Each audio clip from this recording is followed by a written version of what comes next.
And good evening.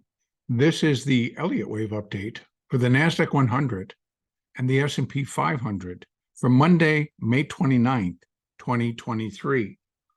Globex opened yesterday and gapped higher here in the NASDAQ and also in the S&P. But in the NASDAQ, it was a substantial gap. It gapped to above 14,400 after closing on Friday well below. More like 14,369, I believe, was Friday's close. So we gapped strongly higher yesterday, filled in some downside, but now are continuing to hang out right at about 14,400. What that does to the count, again, is it extends it. And we have a lot of reasons behind that. I think that NVIDIA is actually supplying the biggest surprise because it did report extremely good earnings. And then also in forward guidance, we're making statements that NVIDIA would blow the competition away in their expected results for the second quarter. And then also what it created was a generalized artificial intelligence, because the forward guidance really was based on NVIDIA's already in place artificial intelligent chips that are in demand. So it had already built in where they expect to sell a fair amount of these chips in the building of artificial intelligence throughout the world, I mean, for lack of anything better to say. So that then spread this rally to many things that already are stating we use artificial intelligence. We have artificial intelligence. We are including, et cetera, et cetera. So it becomes a little bit more wide-based tech rally. So it is getting the overflow into the S&P, but primarily we're seeing it right here in the NASDAQ. So I've gone back and I've reviewed my big picture and felt that with the current strength in the rally and the fact that the subdivisions are still occurring, it brought about where I needed to make an adjustment, or at least show an adjustment. And right now I'll do it as an alternate view, an alternate count, where I am moving the minor third wave, which I had lower, and really, let me see if I can figure this a little bit cleaner, where I had 1, 2, and then the 3 and the 4. And this then was I moved the 1 back over again to put a larger, the third wave is still, minor third wave still in force. So basically the change comes on a minor degree, which basically 1 and 2 were down here, and then 3 was here, 4 was here, and then we were starting in a 1, 2, and we were in a third minute. And that still could be the case, but I'm laying out a different path that continues to suggest upside. Now, the upside continues to build even when I'm using Fib and Elliott to space, or just to look at where these fifth waves, either on a minor or a minute degree, were beginning to come in. And the market was exceeding those levels. So I needed to rethink about where wave 1 actually came in, and then where minute wave 1 actually began, or ended, I should say. So those adjustments have been made. So once we do get a completion point for minor wave through 3, and we get a minor 4, then I'll be able to add one more layer, and that would be minor 5. So right now, as it stands, so we have, where's our fibs? Our fibs are going on here to here. Those are for the intermediate C wave, and those are these right here on this outside. So what's important for that right now is that intermediate wave C would be 100% or equal to wave A, and that would have been at 14,260. That has been surpassed. That happened on Friday. So that pulls into the next level, which actually for the C wave is going to come in at 1.618. So C would then be 1.618 times the length of A, and that comes in way up here, 15,783. Now, this is technical. So again, when we're trying to match fundamentals, which can be very difficult right now, because it seems like the NASDAQ is running purely on artificial intelligence and the implications for our future within the stock market, within the equity markets, and particularly within the NASDAQ, that the earnings should continue to be robust for the chip makers, at least for NVIDIA, but hopefully that would then spread to AMAT, AMD, Micron, etc. They've also received a very strong boost from those earnings based on future earnings. Now, this again is that the market and the investors are basically looking 6 months out. Now, what can interrupt that? There are many things that can interrupt that thing. And that would be more than dealing with the fundamentals, which, as you'll notice, when I'm making my big picture update, I'm not discussing them. I'm leaving it as a pure technical because I have so many markets to cover. To do both fundamental and technical produces a very long update. I'm going to put in a little bit of the fundamentals right now. I will also do a separate update on that so I can include all the rest of those markets. But right now, for the S&P and the NASDAQ, fundamentally, we're not out of the woods yet. So if we're still getting a little bit of the relief, we got it. We have a debt ceiling resolution, or both sides have come to an agreement that has not been passed. So basically, it's out of the little tiny group that met. So, President Biden representing the Democrats, and then Kevin McCarthy representing the Republican House, have come to an agreement. Well, now that goes back into the hands of the House, and it goes into legislation process where they'll just put it all into the wording for legislation, and then it comes to the House floor for a vote. That can get upset once again if the Republican caucus gets split and McCarthy can't get the votes to get it out of the House. So if the Democrats don't vote for it, and he doesn't have his full caucus voting for it, it's going to be doomed yet again.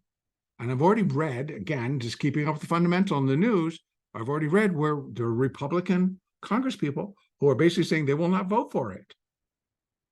What happens then?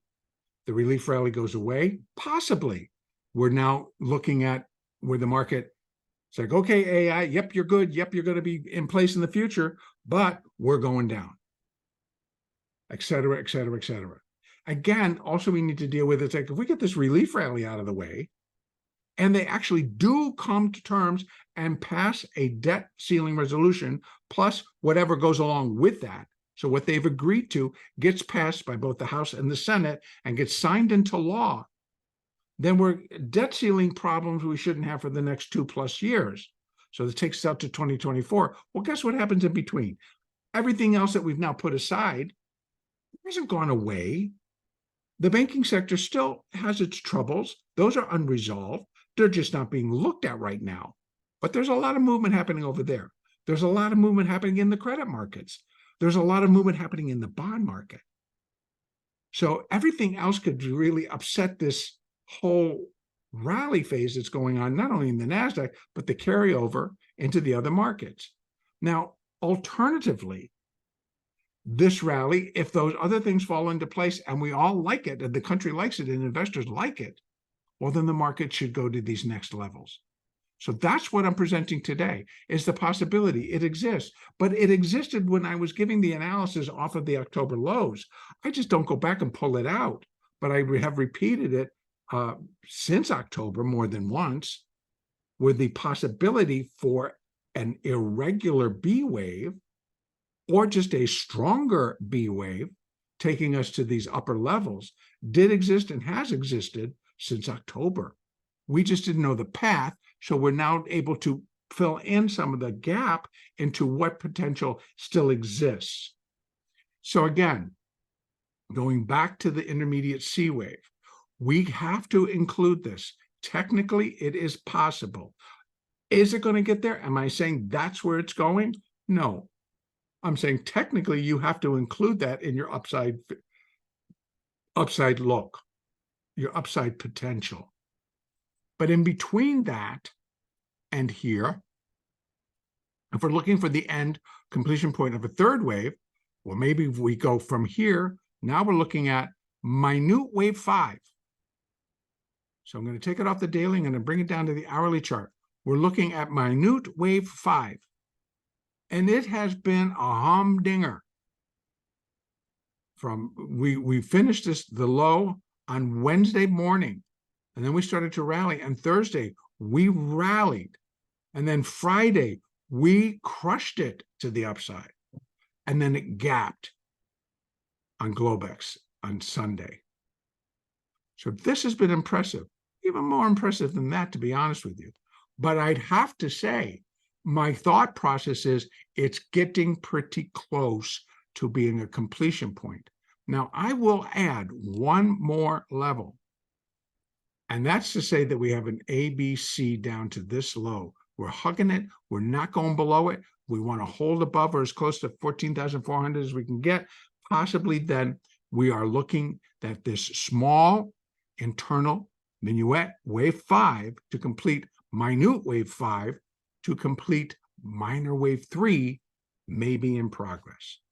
Okay, so where do we have to go to? Well, we got to consider if this is 1 and this is 2. 1, 2, 3, 4, 5. So I'm going to actually put it here. And this is 2, and then it's a 1, 2, 1, 2, 3, 4, 5 of 3, 4, 5 of the minor. So let's try it from here. So again, I'm going to use my extensions, and we're going to go from there up to here. Yeah, I like that better. And then we're going to go over to there. So what we have, an equality where this minuet wave 5 will be equal to the wave 1 as at 14,777. 618 comes in at 14,622. That's about 200 points. Minute wave 5 will be 1.618 times minute wave 1 at 14,722. So we have a zone. We have a zone. And trust me, we're 300 points. Remember what I talked about coming into Friday? From Thursday? Thursday, we finished down here. And so we were at just below 14,000. I said, well, if our rally's 300 points, we're up here, 14,368. Sure enough, that's exactly where we finished. Up in that area. Now we gapped again. So I'm going to say there to there. So we get our zone. Can it move up? Well, here it's only 619. So here we're looking at a little bit over 200-point rally. Yeah, can do that. We saw it. And it all is a part of a relief. All is a part of a continuation of AI rally, et cetera, et cetera, et cetera. Do I think eventually we're going to start to pull back a little bit stronger? Yes. But right now, the energy is too strong. So again, we don't want to actually fight it. We need to follow it. Now, if you're a position trader, hopefully you're employing good risk management. Maybe you're doing a spread. Maybe you're just buying a put. So your risk is not unlimited. The market is not, is always going, you're going to be told that the market is always correct. It is always correctly priced because that's where buyer and seller will meet. So that point is value, et cetera, et cetera. There's all that story that goes around that. But when you're working with Elliott Wave, particularly in a backdrop of what we've had coming into this whole period where we've just exploded higher, it hasn't gone away. So we have to put the credit where the credit is due and what happens when it is up. So we have upside targets now. We had to expand them. We had to look at an additional layer outside of what I was considering as my preferred count, which has been previously given, but I wasn't necessarily expecting it.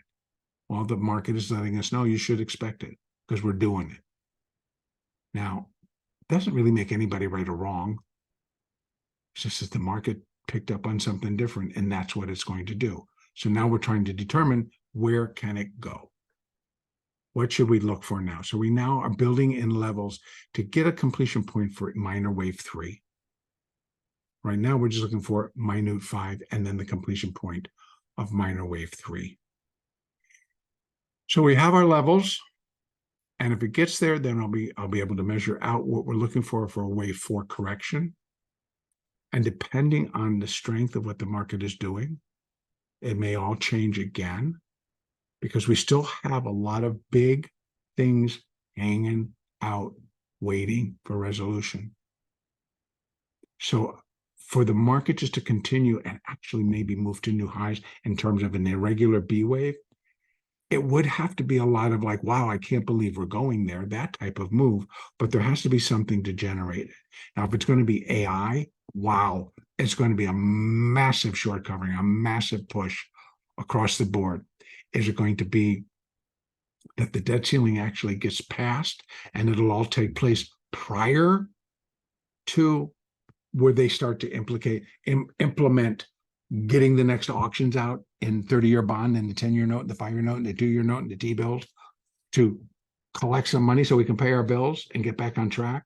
There's all that. So there will be a liquidity drain, whether it happens in a fourth wave, whether it happens at the end of the move. That part I don't know. So you got a plan that is going to go both ways. And the potential is not if. Now it's just a matter of when one side's going to quit and the next side's going to pick up. Because both, I believe, will happen. So NASDAQ, upside, potential, 14,464. Then we have, these really, they come in, but we're talking about a fifth wave. So a fifth wave to a first wave, I'm looking at 618, 14,625.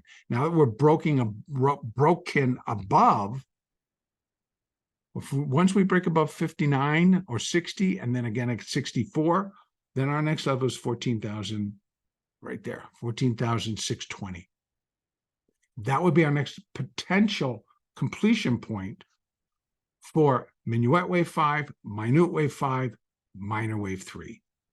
A break there shoves us up to 14,722, which is where we get a completion point for minute wave 5, and it actually comes in for 100% for minuet wave 5 at 14,775. So we got another chunk right there. Whether it stops there because of 1.618 and that will outweigh the equality, close enough for government work, as we say. Now, again, breaks there, and we're looking up here. So we have it all in place. The potential is there. I cannot predetermine the intensity of how the market's going to react to what may or may not be there. So those are our levels. Moving averages, you can see on the 4-hour, all pointing higher. So again, they're called lagging, but they're still indicating higher. We now have fib levels that also can walk us higher. If you really follow your moving averages, once they get going, we'll use a 5-minute chart, it should walk the rally up. That's what it's done in the past. It walks the rally up. So we'll be watching very closely on that. Over in the S&P, again, same type of deal. S&P is not going as gangbusters as the NASDAQ because it isn't as tech heavy. And as a matter of fact, it actually is, but there are a lot of additional sectors represented in the S&P that are not represented totally as we see in the NASDAQ. Nonetheless, the S&P is also seeing some strong moves, particularly starting here on the 4-hour chart. We still have that A, B, C. So we're looking here. These are for the intermediate C wave. What's the, oops. What's the, come on. What's the potential there? Well, here we have the A, here's the B, and we're looking for a C wave. What are we in? 1, 2, 3, 4. We're in what I'm now going to term as a diagonal, which I was before. But I was thinking we had 1, 2, 3 up to this point, and this was a 4. I really just didn't like it. It didn't break any rules. And in a diagonal, you can, wave 4 will overlap wave 1, or can. But I questioned the depth. Still didn't break any rules that I could find. Even in Elliott's original writing, I couldn't find it. But what it does suggest by what I've moved is that it's still a diagonal, but likely is now going to diagonal.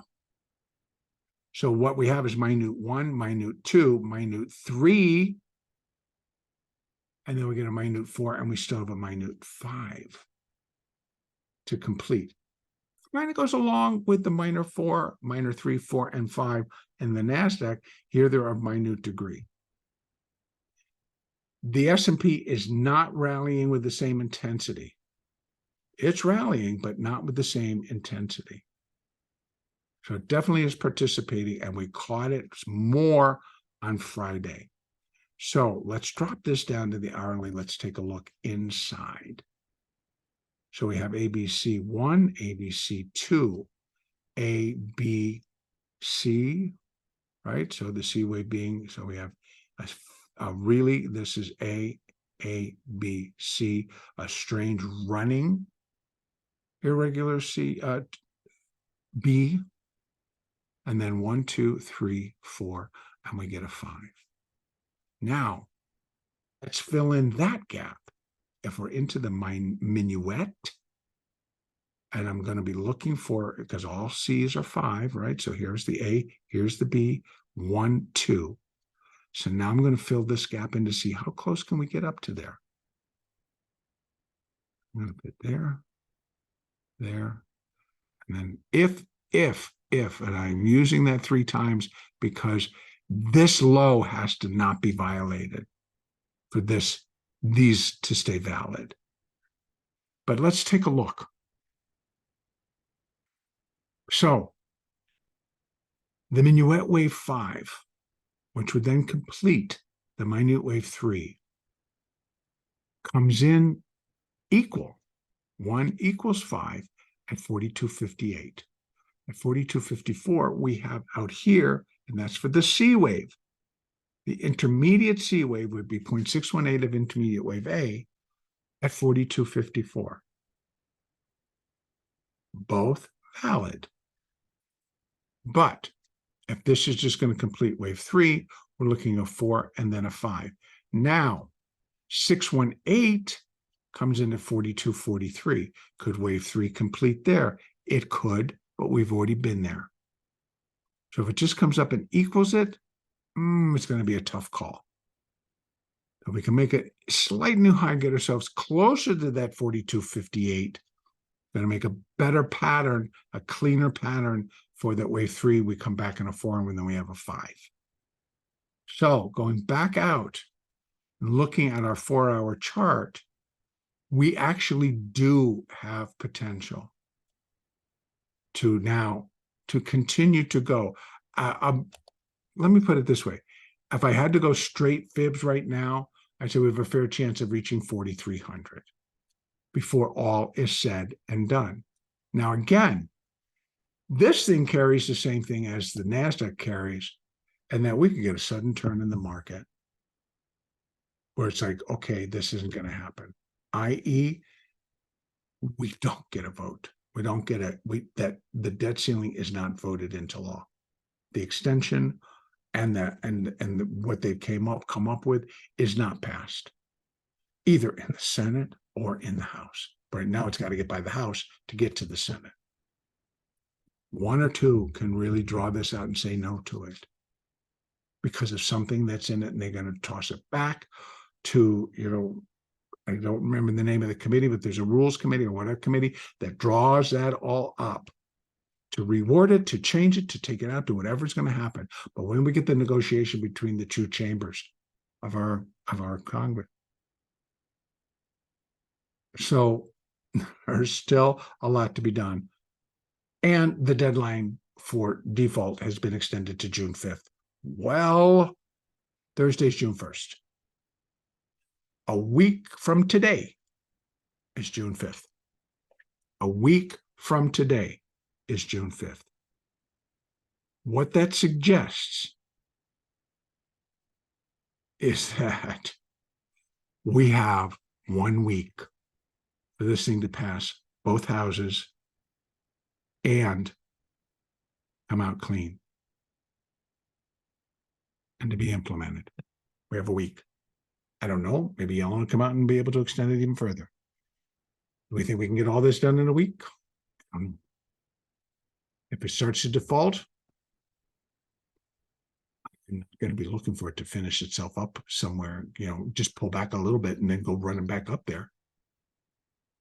A lot is going to depend. So we do have a lot out there. We do have a lot to consider and to try to factor in. So we're trying to follow out, what is the market telling us? What is the market really saying? What could we possibly be thinking that is not in line with what the market is doing? Again, a lot of Friday was just this whole artificial intelligence rally, all right? The relief that we've come to an agreement within the debt ceiling rally, and then also Friday expiration. So we had a lot of movement there. And so one rolled into the next, rolled and pushed some stocks. You're like, wow, why are you up so much? And then you've got your answer. Now, moving averages here in the S&P also pretty much still pointing higher. The 50s pretty strongly pointing higher. The 200s are like a big boat turning slowly, but they're now pointing higher. Not strongly, but turning as if they're going to continue to move in an upward trajectory. The 20 still pointing higher. The 4 and the 8, they're responding to this small rally that we're seeing right now. Now, this is where I'm going to conclude for today. So a little bit of the fundamental stuck in there, but there's a lot more. And we're just going to have to wait and see. We cannot discount what's happening outside of our world, outside of NVIDIA's fantastic earnings, outside of the development and the future potential for artificial intelligence. If we get a kink in something where it starts to break down, that'll go with it. Doesn't mean that it's going to fall apart. Doesn't mean that it still doesn't hold future premise, but we're going to get a little interrupted with some other stuff that's going to happen first. That's where I'm going to conclude for today so I can get this out. Our next update will be on Tuesday, May the 30th.